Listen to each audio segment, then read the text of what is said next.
Hello, welcome to the channel. Today I'm going to be doing part 2 of my review of the Rev It H20 Discovery motorcycle boots. I tested them in a real life scenario. I went out on a 2-day tour where I experienced absolutely horrendous weather, so it was an excellent test of the boots. So if you're interested in these boots, hang around, but first, roll the credits.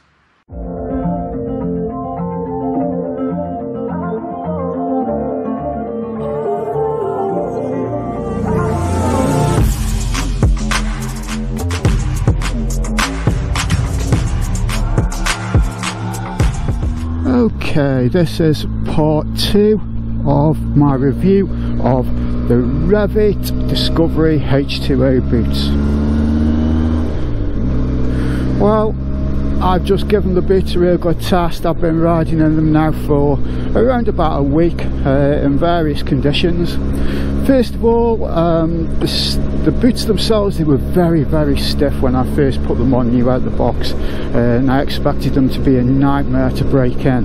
Well, I can confirm that that hasn't been the case. The first day I rode them, I think I just nipped around the local shops. I was out about an hour, it was probably 20 minutes riding, the rest walking around the supermarket in them, and I was amazed just how quickly they eased off. Don't get me wrong, they were still stiff, but they weren't uncomfortable and they did ease off really quickly. Now, since then I've ridden through various weather conditions in them, and today has been the real test. I'm on my way over to the Mullican tyre, and the last 3 hours I've been riding in torrential rain. It has been absolutely horrendous, and I've just got a pair of cotton socks on. I haven't got big woolly socks on or motorbike socks on inside the boot, and I can confirm that they've stayed totally dry, absolutely no water ingress whatsoever. The boots are comfortable. The more I ride them, the more comfortable they get.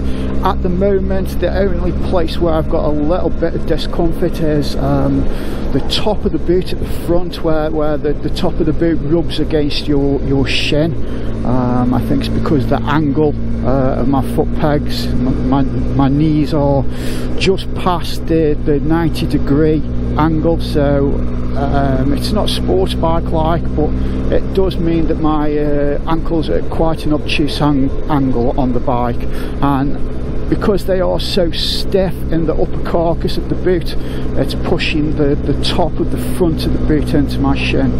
It's not painful or uncomfortable, it's just you can feel it pressing against your leg.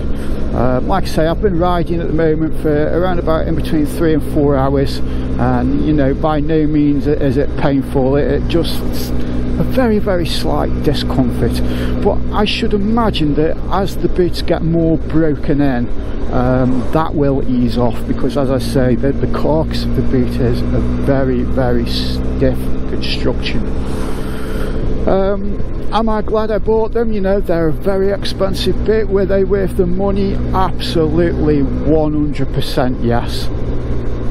I think without a doubt, with even just wearing them just for a week, I can absolutely say these are the best boots that I've ever owned, and definitely worth the money.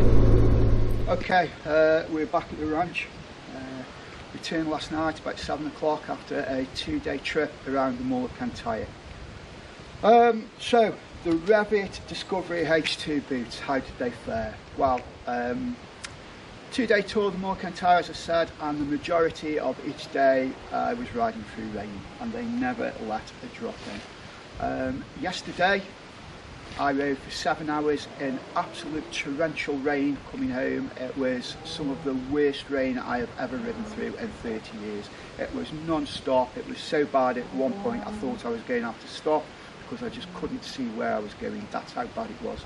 I drove country lanes, I drove through floods, I drove long motorway miles in all the spray, and the boots, I just can't describe how good they are. They are completely broken in now. You know, on the first day when I had the tour, I said they were pressing into my shins. That is completely gone now. They're not pressing into the shins at all. They're just really nice and comfortable.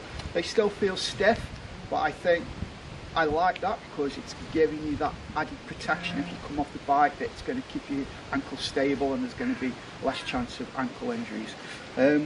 When I say they're stiff, they're not uncomfortable, they flex forwards and backwards in the right way. I really can't fault them. If I have to be really picky, what would I say is the downside of them? I think most probably it's just me getting used to them. It's normally the same when I have new boots. I do find it hard to get the feedback through the controls of the bike. So pressing the back brake, the soles feel quite rigid and stiff, so you're not getting the feedback that you would normally get through the brake pedal. They're quite chunky at the front as well, so when you're hooking your toe underneath the gear lever changer to change, sometimes it can be a little bit difficult to change up through the gears. However, you know, as with all things new, you have to get used to them, and I'm sure that once I've got used to these boots, I won't even notice it. Warmth wise, I only wore a pair of cotton socks for the whole of the tour. Temperatures ranging from about 7 degrees to 10 degrees. Last night I got back, it was 7 degrees, and I drove through torrential rain and 7 degrees, and I didn't get cold feet. They're an expensive boot. Are they worth it? It depends how much you value your comfort. I don't like paying that amount of money for a pair of boots, but now that I've got them, would I buy them again next time when these wear out? Absolutely, 100% yes, because it just makes the ride so much better. You know, the amount of times I've gone along, my feet have got wet, or I've had to put over boots on, or my feet have been cold. With these, all that goes away, you just forget about it. You know, it's the same as the richest seat. You know, the amount of times you have to stop and you think, should I put my waterproofs on, should I risk it? You know, when you buy good quality kit, you can just sit on the bike, ride, and forget about all that, and it just makes it so nice and so much more enjoyable. One thing to mention as well, on the back of the boot, there is a little lip so that you can insert the toe of the other boot or the toe of your feet and just get a leverage to pull them off your heel.